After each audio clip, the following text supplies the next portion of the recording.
शादी के बाद रोजाना मेरा पति पूछा करता कि तुम प्रेग्नेंट तो नहीं हो, क्योंकि मैं अभी बच्चा नहीं चाहता।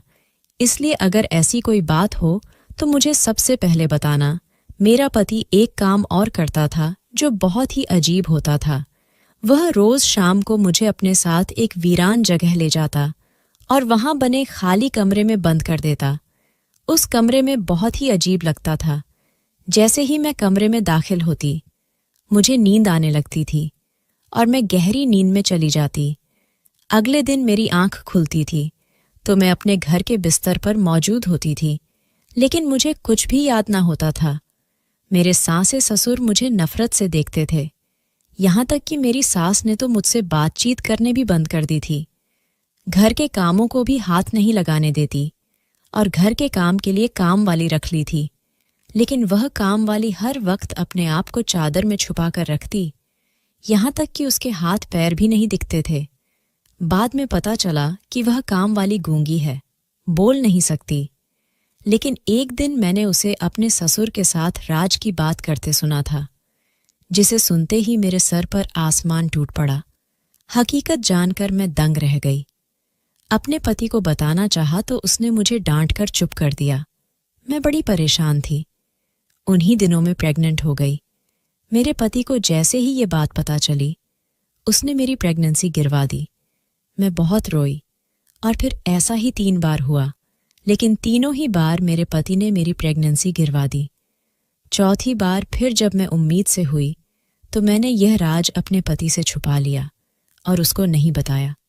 और जब मेरे पेट का उभार बढ़ने लगा तो मेरे पति के पसीने छूट गए। वह मेरे सामने रोने लगा कि अगर ये बच्चा पैदा हो गया तो मैं किसी को मुंह दिखाने के काबिल नहीं रहूंगा, क्योंकि मेरे बच्चे तो। इससे आगे वह बात अधूरी छोड़ देता और मैं परेशान हो जाती कि आखिर वह ऐसा क्यों करता है। भला वह अपने बच्चों को ही दुनिया में आने से क्यों रोकता है। लेकिन इस बार अपने पति की लाख कोशिशें के बावजूद भी मैंने अपने बच्चों को बचा लिया था। लेकिन जैसे जैसे डिलीवरी के दिन पास आने लगे, मेरे पति की हालत खराब से खराब होती जा रही थी।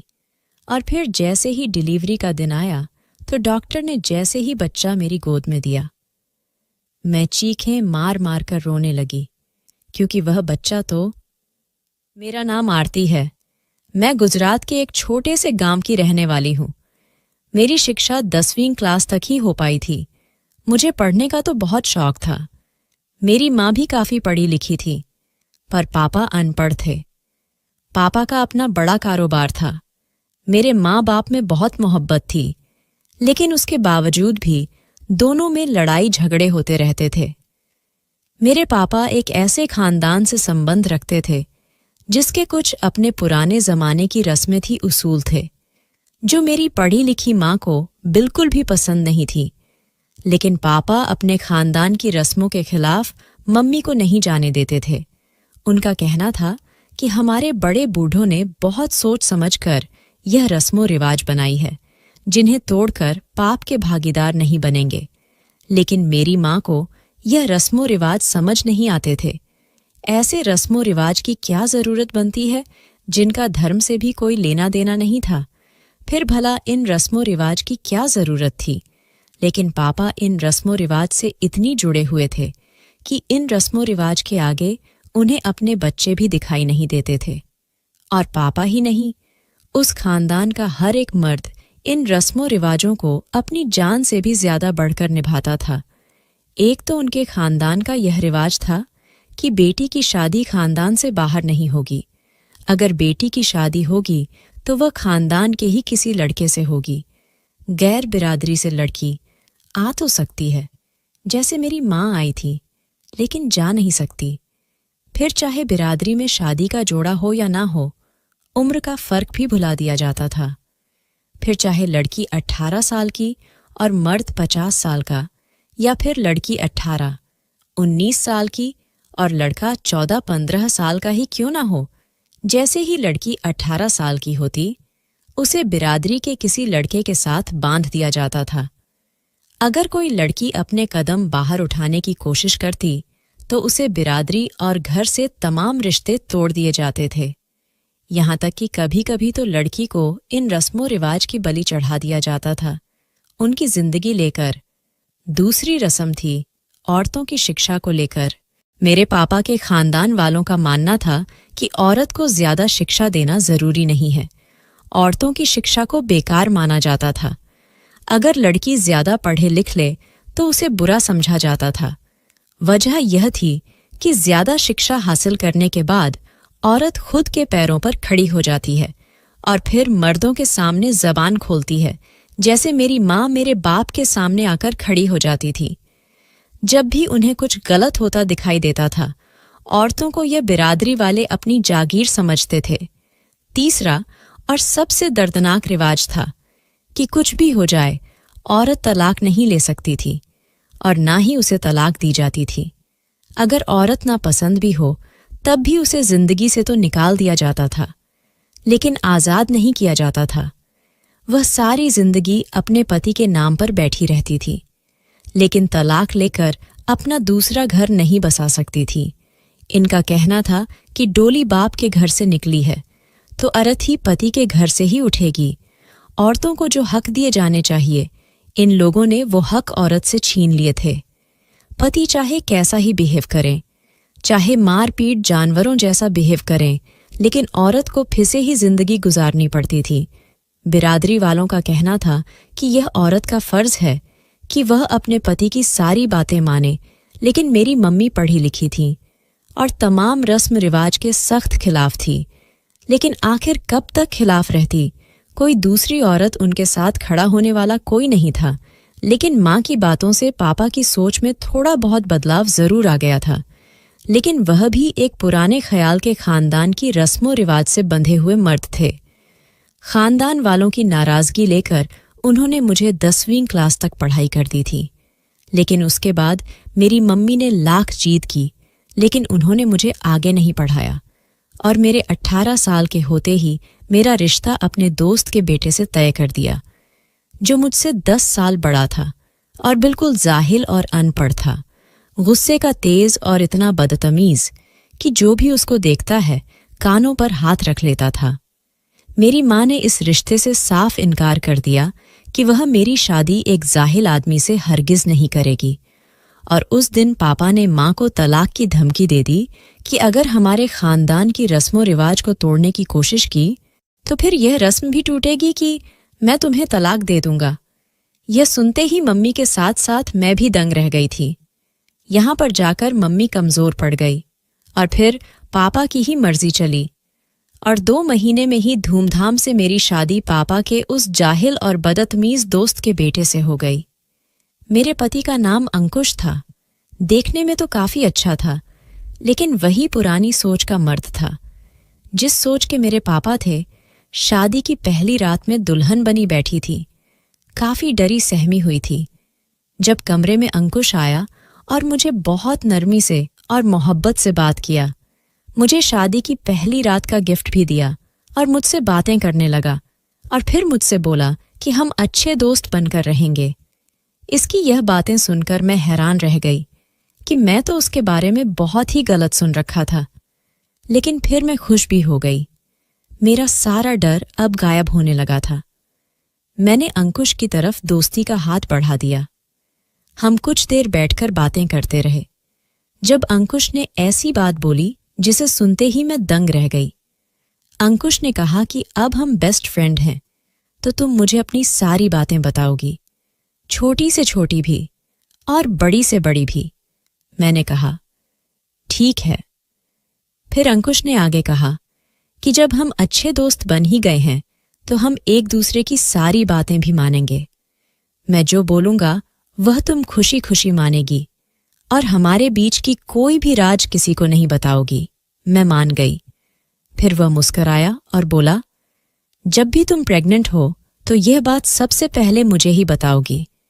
वैसे तो मैं पूरी सावधानी रखूंगा, लेकिन फिर भी किसी कारण तुम प्रेग्नेंट हो जाओ तो मुझे जरूर बताओगी, और जब तक मैं नहीं कहूंगा किसी और को नहीं बताओगी। अंकुश की बातें सुनकर मैंने शर्म से चेहरा झुका लिया। मैंने अंकुश की सारी बातें मानने का वादा किया। अंकुश ने प्यार से मेरे हाथों को थाम लिया और मुझसे वादा किया कि मैं पूरी जिंदगी तुम्हें खुश रखूंगा, तुम्हें कोई तकलीफ नहीं दूंगा। मैं भी खुश हो गई और उसके सीने से लग गई।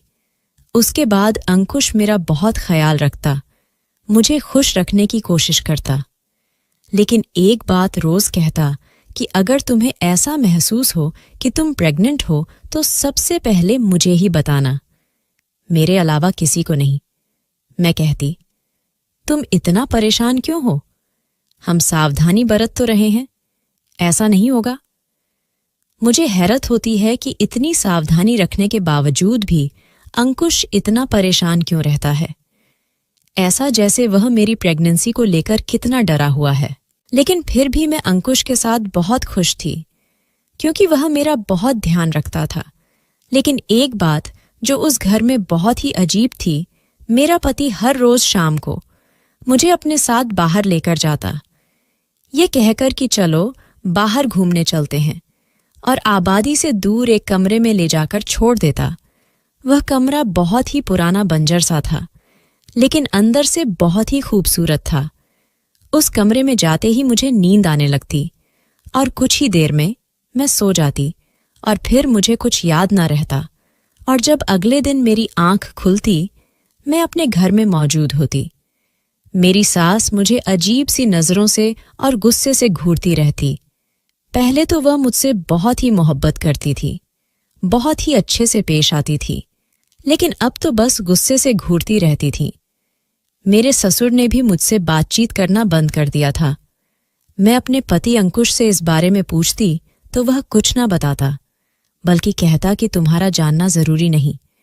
एक बार अंकुश फोन पर किसी से बात कर रहा था। यह सुनकर मुझे पता चला कि वह रोज मुझे इस कमरे में छोड़कर शहर चला जाता है, लेकिन अगर उसे शहर ही जाना है तो वह मुझे उस कमरे में बंद क्यों कर जाता है? मुझे घर में छोड़कर भी तो जा सकता है, और फिर मुझे सख्ती से मना कर देता कि इस बारे में अपने घर वालों को भी कुछ मत बताना। आखिर वह सब क्यों कर रहा था? मैं बहुत परेशान होती कि आखिर वह मुझे अकेला छोड़कर शहर क्यों जाता है, जबकि उनका कारोबार तो गांव में ही था, और जब वापस आता तो बिखरे हुए बाल और ऐसा लगता कि जैसे कितना बीमार है। मैं पूछती किया हुआ तो वह भड़क जाता। उसका गुस्सा देखकर मैं डर जाती। लेकिन जब मेरे ससुर ने पूछा कि अंकुश क्या तुम शहर गए थे, तो वह साफ इनकार कर देता, जिस पर मेरे ससुर भी भड़क जाते और दोनों बाप बेटे में बहस हो जाती। घर में यही सब कुछ चल रहा था। उन्हीं दिनों मेरे ससुर ने घर पर एक काम वाली रख ली। यह देखकर मुझे धक्का सा लगा कि वह काम वाली किचन के कम खाना पकाना वगैरह कर रही है, जबकि हमारी बिरादरी में किचन के काम सिर्फ घर की औरतें यानी पत्नी बहन बेटियां बहू ही करती थीं। तो फिर मेरे ससुर ने कम वाली कैसे रख ली? काम वाली को देखकर मेरी सास ने तो बहुत ही बाबेला मचाया था, फिर सारा इल्जाम मुझ पर ही डाल दिया कि घर की यह हालत तुम्हारी वजह से हुई है। मैं बहुत परेशान थी। मेरी सास अब हर समय मुझे बद्दुआ देती, जबकि घर के अंदर कोई खिचड़ी पक रही थी, और ऐसी खिचड़ी थी जिसे घर की बुनियादी हिला डाली थी। वह नौकरानी हर समय अपने चेहरे को यहाँ तक कि अपने पूरे शरीर को ही ढक कर रखती थी। मेरे ससुर के अलावा किसी से कोई बात नहीं करती थी। ऐसा लगता है जैसे वह गूंगी है, लेकिन मेरे ससुर के सामने ही उसकी जबान खुल जाती थी। मुझे अपने ससुर और नौकरानी पर शक होने लगा था। मैंने यही बात अंकुश के सामने करना चाही तो वह आग बबूला हो गया, लेकिन मैंने भी फैसला कर लिया कि अब ना तो मैं अपने पति के साथ उस कमरे में जाऊंगी जो घर से दूर वीराने में है, ना ही अपने ससुर और उस नौकरानी को अकेला छोड़ूंगी। जब शाम के समय अंकुश मुझे अपने साथ लेकर जाने लगा तो मैंने साफ मना कर दिया। मेरे मना करने पर अंकुश का रंग गुस्से से लाल हो गया, लेकिन मैं नहीं मानी।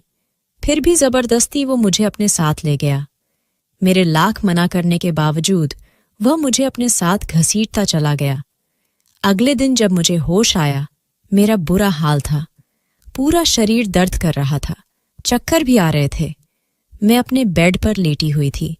मुझे होश में आकर देखते ही अंकुश ने मुझे अजीब सी नजरों से घूरा कहने लगा, कैसा महसूस कर रही हो? मैंने कहा, बहुत थका थका महसूस कर रही हूं, चक्कर भी आ रहे हैं। उसने एकदम चौंक कर पूछा, कहीं तुम प्रेग्नेंट तो नहीं हो गई? उसके सवाल मुझे बहुत ही अजीब लगते थे। भला वह क्यों बार बार मेरे प्रेग्नेंट होने का पूछता था? और अगर पूछता भी था तो ऐसे क्यों, जैसे उसके पीछे उनका कोई बड़ा राज छुपा हुआ है। मैं खामोश खामोश सी अंकुश की तरफ देखने लगी। उसने जब दोबारा मुझे वही सवाल पूछा, अभी मैं जवाब दे भी नहीं पाई थी कि अचानक मुझे उबकाई आ गई और मैं बाथरूम में भागी। वह भी मेरे पीछे आ गया। उसका चेहरा डर के मारे पीला पड़ गया था। ऐसा लग रहा था जैसे बहुत बुरा हो गया हो। मेरे बाहर निकलते ही वह बोला कि तैयार हो जाओ, हमें हॉस्पिटल जाना है। मैं बहुत हैरान हुई और कहा कि सिर्फ उल्टी ही तो आई है, पर वह मुझे जबरदस्ती अपने साथ ले गया। अस्पताल ले जाकर मेरा चेकअप करवाया। चेकअप के बाद डॉक्टर ने खुशखबरी सुनाई कि मैं प्रेग्नेंट हूं। यह सुनते ही अंकुश के हाथ पैर कांपने लगे। मैं अपने पति को देखकर हैरान परेशान रह गई कि बच्चा होने की खबर पर तो उन्हें खुश हो जाना चाहिए था, फिर वह इतना डरे हुए क्यों थे?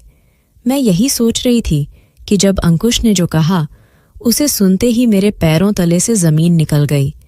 अंकुश ने मेरी प्रेगनेंसी मेरे रोने और मेरे मना करने के बावजूद गिरवा दी, पर पूछने पर बोले कि मैं मजबूर हूं। मैं बहुत रोई कि भला यह कौन सी मजबूरी है जो अपने ही बच्चे को दुनिया में आने से रोक रही है। मैं बहुत तकलीफ में थी। अब मेरा पति मुझे अपने साथ उस वीरान वाले कमरे में नहीं ले जा रहा था, लेकिन अब मैं बस रोती रहती थी, क्योंकि मुझे अपने प्रेग्नेंट होने की खबर से बहुत खुशी मिली थी, लेकिन मेरी खुशियों पर पानी फेर दिया था। मेरे हर वक्त रोने पर अंकुश ने मुझे धमकी दी कि अगर तुमने यह बात किसी को बताई तो फिर मैं तुम्हें छोड़कर हमेशा के लिए चला जाऊंगा। मैं डर गई और फिर अपने बच्चे का ख्याल अपने दिल में ही दबाकर खामोश हो गई। लेकिन इसके बाद लगातार 1 साल के अंदर ही अंदर अंकुश ने मेरी 3 बार प्रेगनेंसी और गिरवाई थी। अब तो मुझे अंकुश से नफरत होने लगी थी, साथ ही साथ उसके घर वालों से भी नफरत होने लगी थी। मुझे अपने बाप से भी नफरत होती थी कि उसने मेरी शादी एक जाहिल गवार आदमी से कर दी। मैंने सबसे बात करना बंद कर दिया था, यहां तक कि अपने माँ बाप से भी बात नहीं करती थी। मैंने अपने आप को कमरे में बंद कर लिया था। हर वक्त रोती रहती। मेरी सेहत दिन व दिन गिरती जा रही थी। मेरा मन मुझे अंदर ही अंदर कचोटता रहता कि मैं अपने बच्चों को नहीं बचा सकी। एक दिन ऐसे ही लेटी हुई अपनी किस्मत पर रो रही थी। अचानक से मेरा मन बहुत घबराने लगा। मैंने सोचा, उठकर थोड़ा बाहर टहल लेती हूं। जब मैं उठकर जाने लगी तो मुझे चक्कर आ गया। मैं डर गई कि अगर मैं फिर से प्रेग्नेंट तो नहीं हुई और मेरे पति ने मेरा बच्चा गिरवा दिया तो क्या होगा। मैं जल्दी से निकलकर बाहर आ गई। किचन में गई और एक गिलास ताज़ा जूस बनाया और उसे लेकर बाहर ताज़ा हवा में टहलने लगी। मैंने सोचा, इससे मन हल्का हो जाएगा। मैं नहीं चाहती थी कि अंकुश को शक हो कि मैं फिर से मां बनने वाली हूं। अभी मैं बाहर टहल ही रही थी कि मैं अपने ससुर को नौकरानी के साथ कमरे में जाते देखा। मैं दंग रह गई, क्योंकि मेरे ससुर जिस तरह छुपकर नौकरानी के साथ जा रहे थे, मुझे बहुत ज्यादा अजीब लगा। मैं भी खामोशी से उस नौकरानी के कमरे की तरफ बढ़ी ताकि देख सकूं कि दोनों इस तरह छुपाकर क्यों जा रहे हैं। मैं कमरे के बाहर दरवाजे से कान लगाए खड़ी हुई थी। जब अंदर से आई आवाज सुनी और जैसे जैसे मैं सुनती गई, मेरे पैरों तले से जमीन निकलती गई। मेरे हाथ में जूस का गिलास था जो छूटकर नीचे गिर गया था। ऐसा लगा कि जैसे पूरे घर की छत मेरे ऊपर आ गिरी हो और उस छत ने मेरे शरीर को तोड़ दिया हो। इतना घटिया घिनौना काम मैं सपने में भी नहीं सोच सकती थी। गिलास टूटने की आवाज पर मेरे ससुर और नौकरानी कमरे से बाहर आए, लेकिन राज मुझे पता चल गया था और उसके बाद मुझे अपने पैरों पर खड़ा रहना मुश्किल हो गया था कि मेरे साथ इतना सब कुछ हो गया और मुझे पता ही ना चला। मेरे ससुर और उस नौकरानी ने मुझे आगे बढ़कर थामना चाहा, लेकिन मैं चीख पड़ी और फिर जोर जोर से रोने लगी। कमरे से मेरी सास भी बाहर निकालकर हैरत से मुझे देखने लगी, लेकिन अगले ही पल जो हुआ वह मेरी सांस के पैरों तले से जमीन खींच ले गया। मैं जमीन पर गिर गई थी। मेरी सांस मुझे अपने साथ कमरे में ले गई। मेरे ससुर और वह नौकरानी भी कमरे में आ गए। मैं अपनी बर्बादी पर दहाड़े मार मार कर रो रही थी जब मेरी सास ने मुझे गले से लगा लिया और फिर मेरे ससुर और नौकरानी ने सारी हकीकत खोलकर सामने रखा। मेरी सास ने मुझे कुछ बातें बहुत देर तक मुझे समझाया, तो फिर मैंने अपने पति से बदला लेने के बारे में सोचा। मैंने अपने सास ससुर को सब कुछ बता दिया कि कैसे अंकुश ने मेरी 3 बार प्रेगनेंसी गिरवाई है। मुझे वीरान कमरे में ले जाकर बंद कर देता था, जिसे सुनकर मेरी सास अविश्वास से मुझे देख रही थी। फिर वह भी रोने लगी। उन्हें विश्वास नहीं हो रहा था कि अंकुश इस हद तक भी जा सकता है। उसके बाद हम सब ने मिलकर नाटक करना शुरू कर दिया। मैंने और मेरे सास ससुर ने अंकुश को इस बार नहीं बताया कि मैं उम्मीद से हूं, लेकिन समय गुजारने के साथ साथ जैसे जैसे मेरा पेट बढ़ने लगा, मेरा पति परेशान हो गया और फिर मुझे जबरदस्ती अस्पताल ले गया और डॉक्टर से कहा कि मुझे यह बच्चा नहीं चाहिए। लेकिन डॉक्टर ने साफ मना कर दिया और कहा कि अगर अब बच्चे को गिराया गया तो आपकी पत्नी की जान जा सकती है। यह सुनते ही अंकुश सर पकड़े हुए रोने लगा और बोला कि अगर यह बच्चा इस दुनिया में आ गया तो मैं किसी को मुंह दिखाने के काबिल नहीं रहूंगा। अपने पति की बात सुनकर मैं हैरान नहीं हुई थी, क्योंकि मैं उसका राज जा चुकी थी, इसलिए खामोश रही। और फिर गुजरते दिनों के साथ उसकी हालत और भी खराब होती चली गई। वह जरूरी काम का कहकर शहर चला गया और मैं सब कुछ जानते हुए भी बिल्कुल अनजान थी। जब मेरी डिलीवरी के दिन पास आए और मेरा पति भी शहर से वापस आया तो उसकी हालत भी काफी खराब थी। वह कोई थका हुआ मुसाफिर लग रहा था। और फिर वह दिन भी आ गया कि हमें अस्पताल जाना पड़ा। डॉक्टर ने मेरा चेकअप किया और आधे घंटे के बाद मेरी गोद में मेरा बच्चा लाकर रख दिया। लेकिन डॉक्टर ने बताया कि तुम्हारा बच्चा अंधा पैदा हुआ है और साथ ही साथ इस बच्चे का विकास नॉर्मल लोगों से अलग है। फ्यूचर में आपका बच्चा पागल बनकर पूरी जिंदगी गुजरेगा। यह सुनते ही सबके ऊपर एक मातम सा छा गया था और अंकुश घुटनों के बल नीचे बैठकर जोर जोर से रोने लगा और मुझसे हाथ जोड़कर माफी मांगने लगा। इसके साथ ही उसने अपने सारे पाप स्वीकार कर लिए। तभी उस नौकरानी ने भी अपने ऊपर से चादर उतारकर फेंक दी थी। उस नौकरानी को देखते ही मेरे पति के कदमों तले से जमीन निकल गई थी। वह वहीं ढेर होता चला गया, क्योंकि वह नौकरानी नहीं बल्कि वह तो मेरे पति की। कुछ साल पहले अंकुश अपने दोस्तों के साथ शहर घूमने के लिए गए हुआ था। पहाड़ों की वादियों में घूमते हुए उन्हें वहां एक लड़की मिली थी। जिस होटल में यह ठहरे थे वह लड़की वहां खाना बनाती थी।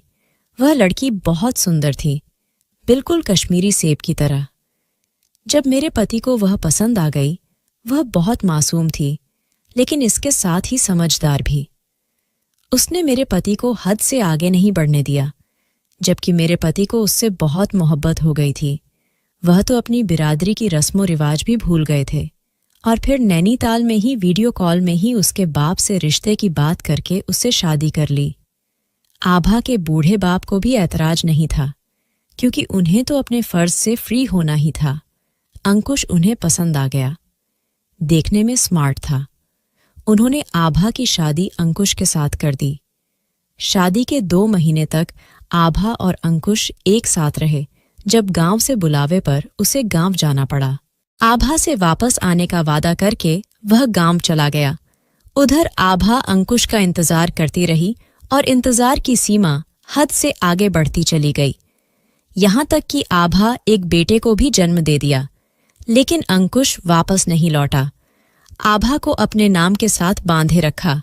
इधर अंकुश बहुत परेशान था, क्योंकि जज्बात में आकर इतना बड़ा कदम उठा तो लिया था, लेकिन अगर यह बात बिरादरी में पता चली तो बहुत बुरा होगा। और इसी बुज़दिली की वजह से वह छुप गया और उस लड़की को बस शहर में ही छोड़ दिया। बच्चा जब 3 महीने का हुआ तो मालूम पड़ा कि उसके दिल में सुराख है और ऑपरेशन जरूरी है, नहीं तो बच्चा नहीं बचेगा। आभा सोच चुकी थी कि मर जाएगी, लेकिन उस बेवफा इंसान के बारे में दोबारा नहीं सोचेगी। लेकिन अपने बच्चों को देखकर और उसकी जान बचाने के लिए तड़प उठी और फिर वह अंकुश को ढूंढने की कोशिश करने लगी। भगवान ने कृपा से उसे अंकुश का एक दोस्त मिल गया।